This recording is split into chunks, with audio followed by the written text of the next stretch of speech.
up, Colliders? It's the Kid JW here. We're back again. Miss Diva Talks. What's up, y'all? And this is from Vox Media. Why everything you buy is worse now.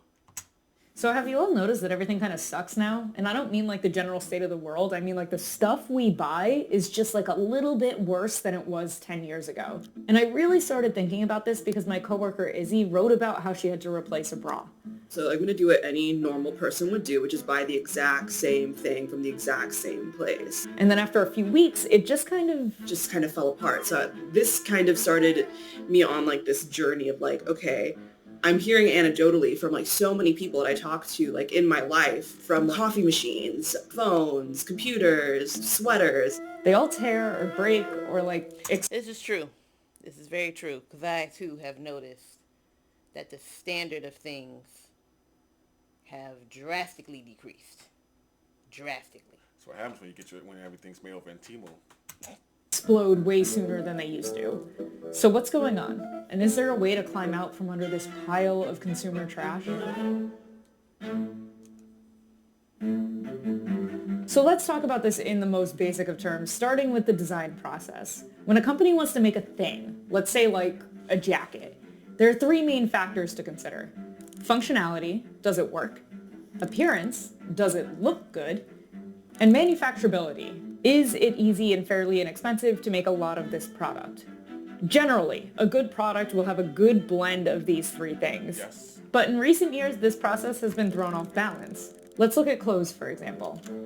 In the past, if you needed a new jacket, you used to go to a tailor, get measured, choose a material, and have it made. Yes. Again, I grew up in the 90s, so I just went to a store. Okay, I didn't lie. I didn't know this. We just went to Burlington and Montgomery Wards and got jackets. Then for decades, instead of going to a tailor for a jacket, we went to department stores and bought things that were mass-produced. By the 80s and 90s, we had tons of options in stores to choose from. There you go. And now, many of us just kind of go online, click add to cart, and buy a product without ever seeing it in person. But it's not just how we buy, it's how often we buy. And for that, we can kind of blame this man. Ernest Elmo, yeah, incredible name. In the 1930s, during the Great Depression, he wrote this paper that was like, okay, like the government should really like support this idea of planned obsolescence. Except he didn't call it planned obsolescence. He called it consumer engineering. Remember that jacket you bought? Well, it's a new season and it's out of style. Buttons are out, zippers are in. So you buy something new, but not because there was anything physically wrong with the original. That's why it's called consumer engineering, right? Like it's up here in the brain. And we've been living this way for decades, so now we all want the next best thing all the time. And that demand has spun out of control. Today, we are surrounded. The speed of certain trend cycles and the fact that they're geared towards like these micro communities, like Stanley Cups, when like maybe a year ago it was like Hydro Flasks. The result is that we buy a lot. A survey done in 2021 found that nearly 40% of UK consumers buy clothing as often as once a month. The UN reports that between the year 2000 and 2014, the average person was buying 60% more clothing, and each item was only kept half as long. So we want to buy a lot of stuff fast, and because we replace our stuff so often, we don't really want to spend a lot of money on it, which has an effect too. People aren't willing to pay more for something they have purchased a while ago. So like if I paid $30 for a bra 10 years ago, it would be really hard for me to buy it at $50. Even though in the last 10 years, labor costs have risen. Well, yeah, if I already paid $30 for it, same quality, same feel, same all of that, why am I going to pay more for it later on down the line? And I mean, that is very true. Like I said, the quality of stuff has gone down severely, and thanks to labor and inflation and people wanting a decent wage. That all of that plays a part. But I'll just go braless. The hell. This is why we just go on Amazon too. But this is why I also said too. I had the same conversation with somebody on Facebook where it was a person who posted about haircuts. They was like, "Oh, I'm not gonna pay over $60 for a haircut. It's only be like 15." It's like, yeah, but there's labor and the cost of running. Yeah, those days are unfortunately over. Like my barber charges. I just found this out. He charges $30 for a haircut. I'm always been paying him $45. Now he's be getting help tip. But that's why I would say like I've been going to do it since high school. So I mean when it was like $15. So it's like, yeah, I'm still gonna tip you. I'm still gonna pay because I understand the business owner too. The cost of electricity's gone up. The cost of everything has gone up. So like for y'all, for getting a bra, or for us as draws, if you want good quality, you're gonna have to pay that good price.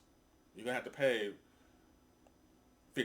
40 or $50 for something good. Yeah, but it was already quality when I bought it at $30 though. Yeah. Why do I have to come back and pay $50? The cost of everything. So what we're left with is an incredibly fast cycle of demand for low-cost products. And here's what that looks like. In order to speed up manufacturing, companies have to either hire more people, alter how the product is made, or both. But they also have to keep prices low enough for consumers to keep buying. So they may start swapping materials, like cotton or silk, for a cheaper synthetic material. Or rely on a more basic stitching pattern that maybe just doesn't hold as well. So if after 10 years, you're still paying the same price, or close to the same price, for a product that looks the same, well, something had to change. So you might say, okay, Kim, fashion trends are moving too fast, and we buy too much stuff, I get it, but why does my washing machine suck? And that's a great question. Let's talk about technology. When things like computers first became part of our daily lives, it made a lot of sense to upgrade devices pretty often. There was actually very big differences in what a device did that's 2 years old versus one that was brand new in the market. There was just big leaps. This is Gay Gordon-Byrne. She directs a consumer advocacy group called the Repair Association. You know, if you had a 2-year-old thing, you probably couldn't do half the cool stuff that the other guy could do. So that kind of fueled the replacement cycle, because you really did get something better in terms of functionality. For example, when the iPhone was first made, it was a major breakthrough. Yep. Subsequent phones up to a point responded to major technological leaps. Like, look at the difference between the 3GS and the 4. The iPhone 4 had a way better resolution and a front-facing camera. For a while, these major leaps between models was the norm for technology. But we're not making those giant changes as often anymore. Instead, partly to make us want to buy more things, companies make very minor adjustments year after year. So the dryer you own may now play a fun little song at the end of the cycle instead of screaming. And now, as devices advanced and got increasingly complicated, there was another problem for consumers. All of these things started to come into the world. They didn't come in with repair tools. They came in to be thrown away. Basically, when this stuff breaks, it's often intentionally impossible to repair. Because if you buy something that has a computer chip in it or a circuit board or whatever, you probably can't make one in your garage. So you're very reliant on what the manufacturer will agree to sell. And very often they don't agree to sell parts and tools and diagnostics or even give you a diagram. But sometimes it really just is impossible to fix because they cut corners just like in fashion, replacing metal and screws with plastic and glue. And these kind of issues apply across the board in technology, from your phone to toasters to blenders to electric wheelchairs to your car. If you walk around your house or your apartment and you start cataloging how many things you own that have chips in them, I think you'd be really surprised how big that lack of repair problem actually is.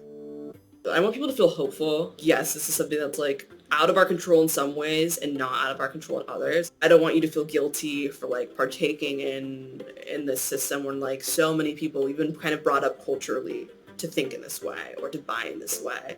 Compared to other things that suck in the world, we actually have a surprising amount of control over this situation. With tech, fighting for the right to repair is actually extremely effective. New York State just passed a right to repair bill in 2022, and it's not perfect, but at least it's something. With fashion, stay away from microtrends and fast fashion as often as you can. Buy with intention and learn to take care of the things you do have. Think of like your objects as having maintenance. Read those care labels. As consumers, it's gonna take a little bit for us to sift through all the trash and retrain our brains a bit, but we can take small steps to take back control of the process. After all of this stuff is supposed to be made for us. So let's make it clear what we want. Makes so much sense. Yeah, because like Fashion Nova and Shein and stuff, that's not made for you to keep. No, it's not. And it's made just for you to wear for that. Let's say you get a summer outfit. It's made for you just to wear for that season. Yep, Like, that's it. it's not made for you to, this is nice, I'm going to keep it for a couple of years. No, it's not made for that. You know, that's pretty much how I feel like the fashion industry is as a whole now. It is. Like, because if they made stuff to last, you're not going to see stores. That's why you see the stores like Macy's and JCPenney's and the traditional stores closing and whatnot. Yep. Because they're making clothes to last. Us as consumers, we're not trying to have those clean clothes for because we're conditioned. They're like, oh, this is old. I don't want it no more. Yeah, like they said, old boy came up with that, and here we are. You know, like I got clothes in there that I hold on for a long time, for obvious reasons I can't wear them. It's not my fault. But at the same time, when I buy clothes or shoes, I'm buying it to keep. Cause you know. As always, Colliders, if you enjoyed this reaction, go ahead and like the video and share with someone who you think will like it as well. If you want to check out this video for yourself or even Vox's YouTube channel, the links will be in the description below, along with where you can check out me and the official JW on our own YouTube channels. Later. Anything else? Guess not. Bye, y'all. Bye.